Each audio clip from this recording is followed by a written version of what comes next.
अध्यक्ष महोदय, इसी हाउस में, महाराष्ट्र के विधानसभा में, इसी हाउस में 2009 से 2013 के सेशन में मुसलमानों का रिजर्वेशन पास हुआ था।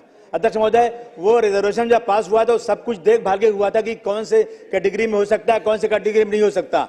अध्यक्ष महोदय, कुछ लोग कोर्ट में गए, कोर्ट ने कहा कि मुसलमानों को 5% रिजर्वेशन इमीडिएट दे दिया जाए। अध्यक्ष महोदय, वो दिन है और आज का दिन है, आज तक रिजर्वेशन मिला नहीं। इस हाउस में मराठा रिजर्वेशन की बात होती है, ओबीसी रिजर्वेशन की बात होती है, लेकिन जो लोग हमारा वोट भी लेना चाहते हैं वो भी हमारे रिजर्वेशन में बात नहीं करते। अध्यक्ष महोदय, आज चंद्रबाबू नायडू से, अध्यक्ष महोदय, आज चंद्रबाबू नायडू से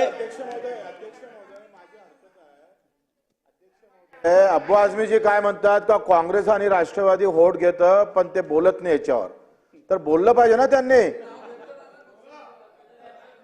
अध्यक्ष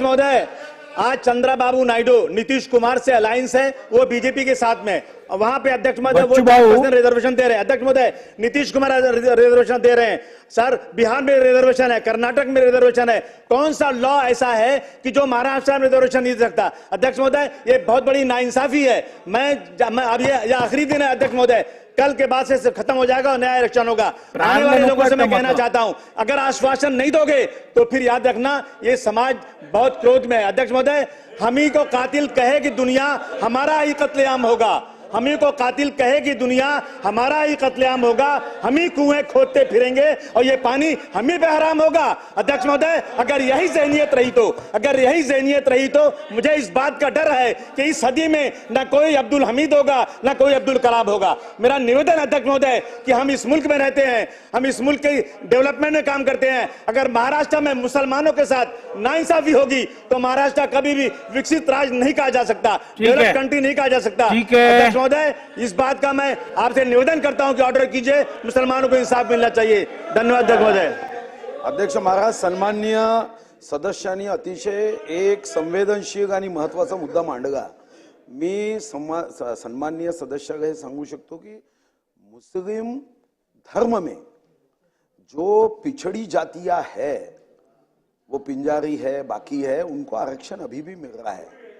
अपने संविधान में पिछड़े और एक मिनट, ओ साहब एक मिनट, संवेदनशील मुद्दा है ना। अपने संविधान में धर्म के आधार पे आरक्षण नहीं है।